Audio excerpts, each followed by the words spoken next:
E o Corinthians começa a pagar agora, no mês de março, uma dívida de 190 milhões de reais, que faz parte do regime centralizado de execuções. A Justiça de São Paulo deu parecer favorável ao Ministério Público em relação ao plano adotado pelo clube. E esses pagamentos começam a ser feitos agora no mês de março. Eu queria te explicar o organograma e o funcionamento desses pagamentos. 1%, no primeiro ano, 4% das receitas serão destinadas ao pagamento das dívidas. No segundo ano, 5% das receitas.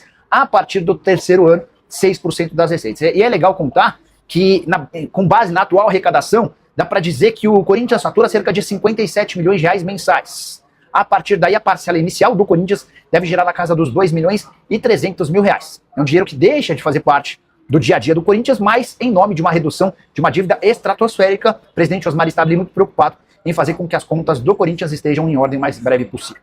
Só para completar sobre o Timão, Caixa Econômica Federal ainda não dá por encerradas as tratativas e negociações pelos name rights do estádio do Corinthians, mas ela pediu mais tempo para que dê uma resposta à proposta do Corinthians. Vale a lembrança de que o Timão tenta quitar o financiamento do estádio com a Caixa. Hoje a dívida é de cerca de quase 700 milhões de reais, em troca de 10 a 15 anos dos name rights para o banco estatal. Vai Corinthians! Vai Corinthians! Vai Corinthians! Vamos embora falar muito do Esporte Clube Corinthians Paulista. Quero começar por essa questão envolvendo o André, né, uma informação do UOL hoje.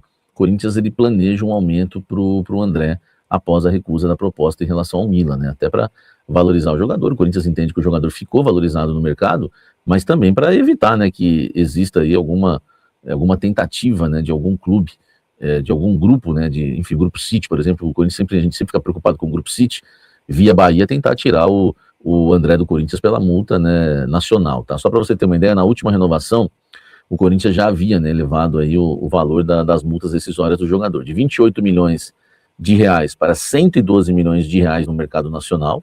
Essa multa de 112 milhões no mercado nacional, você acha que é pagável hoje? O Flamengo, por exemplo, acho que pagaria, né?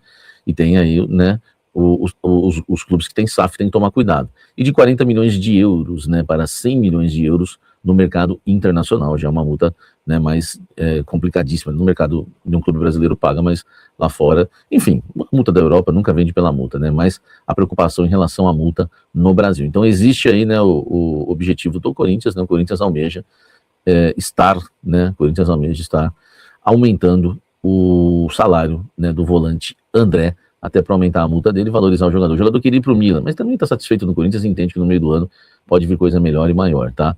Mas o jogador vai ter que aceitar isso, então o Corinthians dá um aumento, né, apazigua um pouco a situação com o atleta, enfim, e tá tudo resolvido e ainda fica ali mais seguro em relação a um ataque interno, né, para levar o André. Deixa o like, comente aqui embaixo. Vai Corinthians! Vai Corinthians! Vai Corinthians! Houve algum avanço em relação a Corinthians e Caixa Econômica Federal, né? Eu lembro que tinha uns engraçadinhos, né, enfim, que gostavam de desmentir, falando que não tinha nenhuma conversa entre Corinthians e Caixa, né?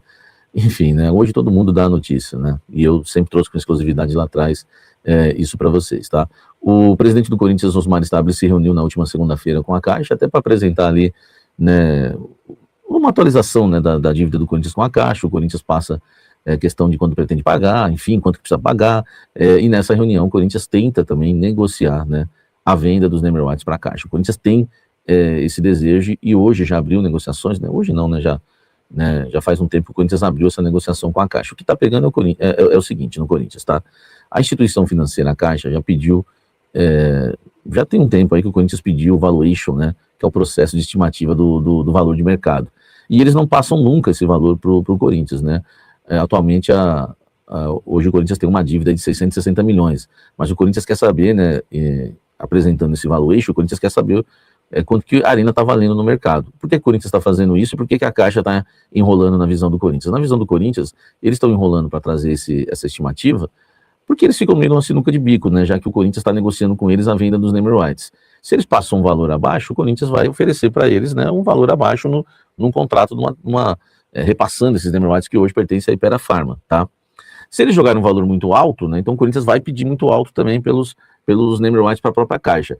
Então envolve, né, a própria Caixa numa negociação direta, tá? Não quer dizer que vai fechar, mas o Corinthians está tentando, né, a cada dia aí negociar com a Caixa a venda, né, dos name rights e até inclusive continuar com a Hypera Pharma em uma outra situação dentro do clube, já que a parceria é muito boa com a Hypera Pharma Neoquímica, tá? Vamos aguardar, né? Enquanto esse valuation aí, né, não sair, nada vai acontecer. Deixa o like, comenta. Vai Corinthians! Vai Corinthians! Vai Corinthians! O presidente Osmar Stabile quer entrar com uma representação, tá, no Conselho de Ética. Ele já pediu, né, para que Pedro Soares, que é diretor jurídico do Corinthians, faça a representação, tá, no Conselho de Ética, e ele quer pedir, né, o impeachment do presidente do Conselho Deliberativo, Romeu Tuma Júnior, tá? O Osmar entende, né, que não dá para, enfim, né, o presidente do Conselho ameaçá-lo, tudo que ele já falou em coletivo, né, nada que eu venha falar aqui de diferente, né, ou de exclusivo nesse sentido, né? Os argumentos ele já colocou em entrevista coletiva ontem, e ele acha que agora o que cabe, né, realmente um processo de impeachment ao presidente do Conselho, Romeu Tuma Júnior. Eu entrei em contato com o Tuma, né, para perguntar para ele sobre essa questão, né, de um pedido de impeachment que pode sair em relação a ele, só que eu não consegui contato com o Tuma, tá? Em relação ao Osmar, pessoas próximas, né, dizem que o Osmar ontem teve que fazer isso, né, para que o Conselho, todos ficassem sabendo o que está acontecendo, aquilo que ele trouxe na coletiva, né, que foram ameaças, enfim, pressão, até palavrões, e ele queria, né, passar isso para todos, e ele não passou no final, né, porque eu trouxe essas pessoas que estão em volta do Osmar, os questionamentos que vocês me fizeram. Por que ele não falou isso no início? Ele disse que, porque ele não falou isso no fim, né, e não no início, no fim da reunião e não no início, porque no fim não teria ninguém mais ali, nenhum conselheiro estaria ali, ou poucos estariam para ouvir. Então ele tinha que fazer com a casa cheia mesmo, né. Então, gente, o Osmar e o Tuma não é jogo de cena, né, realmente eles romperam de vez, e essa informação minha, de pedido de impeachment que deve acontecer, mostra que realmente não é jogo de cena, né, o negócio tá pegando mesmo, mais uma divisão aí no Corinthians, tá certo? Deixa o like, inscreva-se no canal, ative as notificações.